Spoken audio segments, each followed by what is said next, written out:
Hi, what's up, agents? I still see a lot of people complaining about the Descent game mode on the Division 2 and how hard it is. You want to get to the Nemesis each week, you want to defeat it for your chance of getting that reconstructed cache, which will give you a chance of getting that named blueprint, which is exclusive to the game mode.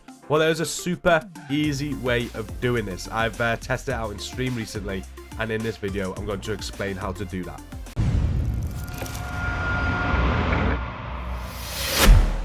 If you do find this video helpful today, please do give it a like and a share and subscribe for more content.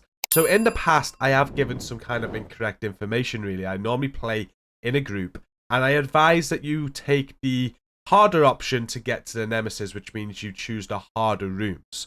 Harder rooms in Descent give you less of a Nemesis percentage, which means it takes you longer to get to the Nemesis, but in turn, that gives you more decisions to make and more talents to bulk yourself up and make yourself more stronger, which then makes it a little bit easier against the Nemesis in that respect. However, when you're playing solo, this isn't the way. What I've noticed is, and what I was advised is just do all the easy rooms. So as you're going through, just select the easiest room that is available, which is going to give you the highest percentage to the Nemesis. And you can, in fact, reach the Nemesis by about loop 5. It takes about 45 minutes to an hour, say. You could really rush through this. And although you don't have as many talents that you would have if you chose the hard rooms, the Nemesis is very easy to beat in a one-on-one situation, providing you make some of the right choices along the way.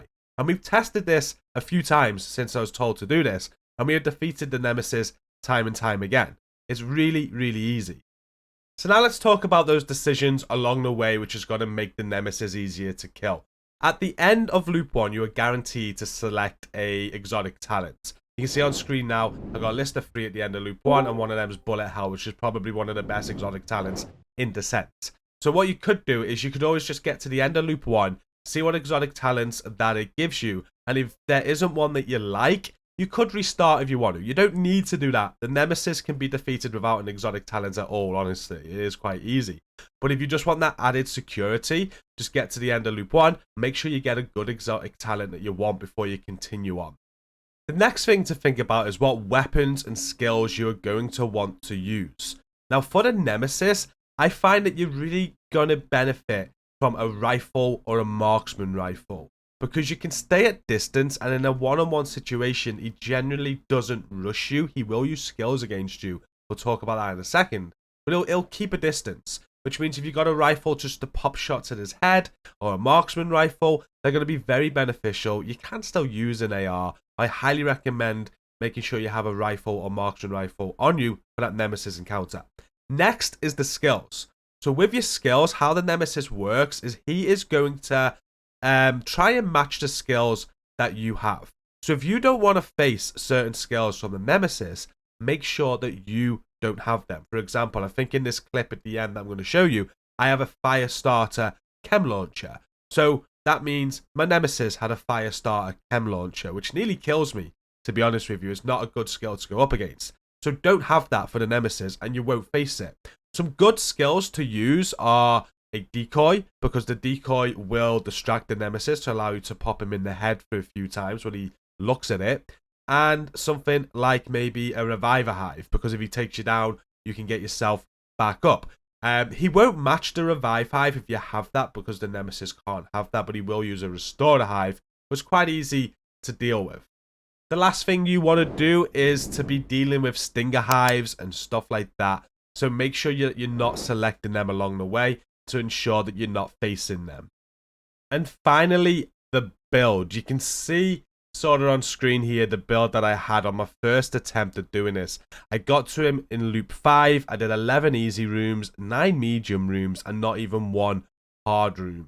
Now you see Bullet Hell is on there, which is selected at the start, and some great talents that you want here are damage talents to really buff your damage. I had 1 stack of Unhinged, that's a great one to use. Allegro's a great one to use. We've got Optimist, we got Composure. Make sure you're using talents like that to really buff your damage. And at the end of each loop, you want to choose Devastating to further buff your damage again. You want as much damage as you can as you get to the Nemesis.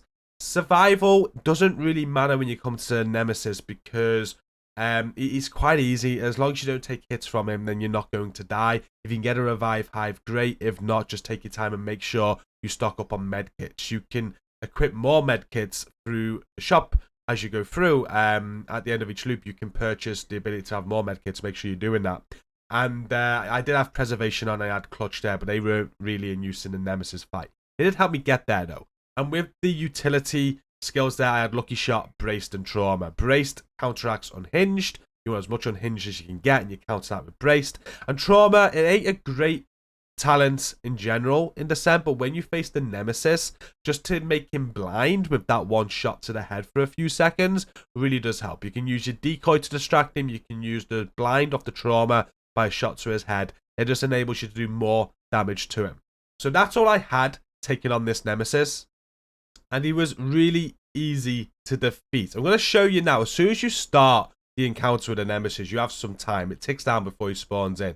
Just make a play for the very back of the area, near where like the White House is here. And you've got a bit of a vantage point. He'll spawn in front of you. You got some protection here. You can see that I've gone against one of my recommendations of using a rifle or a sniper. It is something I do from this. This is just my first run. I'm using an AR here, which makes it a little bit more difficult.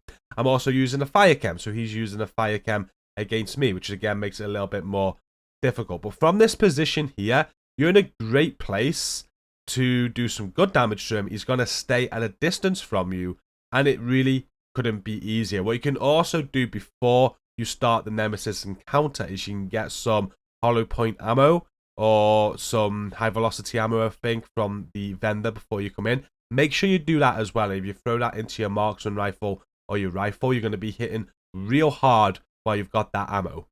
If he does move around and get quite close to you, do maneuver just to keep that distance.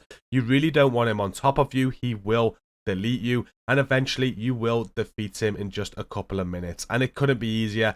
As you get used to doing this every week, it's going to take you no longer than 45 minutes to an hour, as I said, or even quicker as you get used to it.